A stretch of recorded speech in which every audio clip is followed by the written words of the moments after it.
Hello നമസ്കാരം, എല്ലാവർക്കും ഇന്നത്തെ സ്വർണ്ണവില അറിയിക്കുന്ന ഗോൾഡ് റേറ്റ് ടുഡേ ചാനലിലേക്ക് സ്വാഗതം.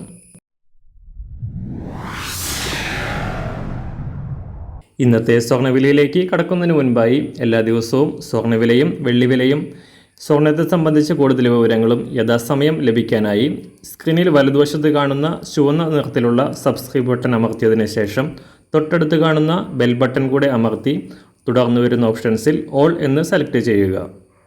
വീഡിയോ ഇഷ്ടമായാൽ ഒരു ലൈക്ക് നൽകാനും നിങ്ങളുടെ നിർദ്ദേശങ്ങൾ കമൻറ്റ് ചെയ്യാനും കൂടെ ശ്രദ്ധിക്കുക. ഇന്ന് 2024 ഡിസംബർ മാസം 3-ാം തീയതി, വൃശ്ചിക മാസം 18-ാം തീയതി ചൊവ്വാഴ്ച, സമയം രാവിലെ 6 മണി. സംസ്ഥാനത്ത് ഇന്നലെ വൻ തകർച്ച നേരിട്ട സ്വർണ്ണവില വീണ്ടും ഉയരുകയാണ്. ഇന്നലെ കേരളത്തിൽ പവന് 480 രൂപയും ഗ്രാമിന് 60 രൂപയും കുറഞ്ഞ സ്വർണ്ണവില. ഒരു പവൻ സ്വർണത്തിന് 56,720 രൂപയിലാണ് വ്യാപാരം പുരോഗമിക്കുന്നത്.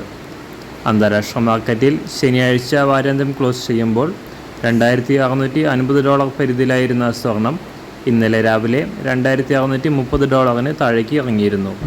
എന്നാൽ ഇപ്പോൾ വീണ്ടും ഉയർന്നുകൊണ്ട് $2,640 മുകളിലാണ് വ്യാപാരം പുരോഗമിക്കുന്നത്. ഇന്ത്യ അടക്കം ഉൾക്കൊള്ളുന്ന ബ്രിക്സ് കൂട്ടായ്മ ആഗോളതലത്തിൽ പുറത്തിറക്കുന്ന ബ്രിക്സ് കറൻസിക്കെതിരെ നിയുക്ത അമേരിക്കൻ പ്രസിഡന്റ് ഡൊണാൾഡ് ട്രംപ് രംഗത്ത് വന്നതോടെ ശക്തിയാർജിച്ച ഡോളർ മൂല്യം സ്വർണ്ണവില കുറയാൻ കാരണമായെങ്കിലും ഇത് താൽക്കാലിക പ്രതിഭാസമായിരുന്നു.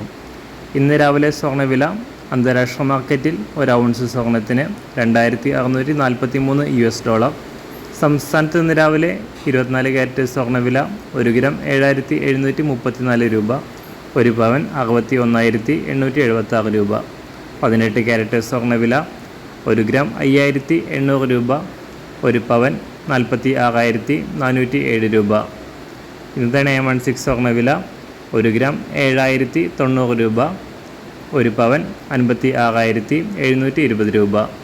സംസ്ഥാനത്ത് നിന്ന് വെള്ളിവില 1 ഗ്രാം 99 രൂപ 50 പൈസ, 1 കിലോ 99,500 രൂപ. ഇന്നത്തെ മാറി വരുന്ന പുതിയ സ്വർണ്ണവില ഇന്ന് രാവിലെ 10 മണിക്ക് ശേഷം പുതിയ വീഡിയോയിലൂടെ നിങ്ങളെ അറിയിക്കുന്നതാണ്. അതുപോലെ തന്നെ നമ്മുടെ ഫേസ്ബുക്ക്, ഇൻസ്റ്റാഗ്രാം അക്കൗണ്ടുകൾ വഴി കൂടുതൽ അപ്ഡേറ്റുകൾ നിങ്ങൾക്ക് ലഭിക്കുന്നതാണ്. അതിനായി താഴെ കാണുന്ന ലിങ്ക് ഫോളോ ചെയ്യുക. എല്ലാവർക്കും നല്ലൊരു ശുഭദിനം ആശംസിക്കുന്നു. അതുപോലെ ഇതുവരെ സബ്സ്ക്രൈബ് ചെയ്തിട്ടില്ലാത്തവർ സബ്സ്ക്രൈബ് ചെയ്യാനും കൂടെ ഓർമ്മിപ്പിക്കുന്നു. താങ്ക്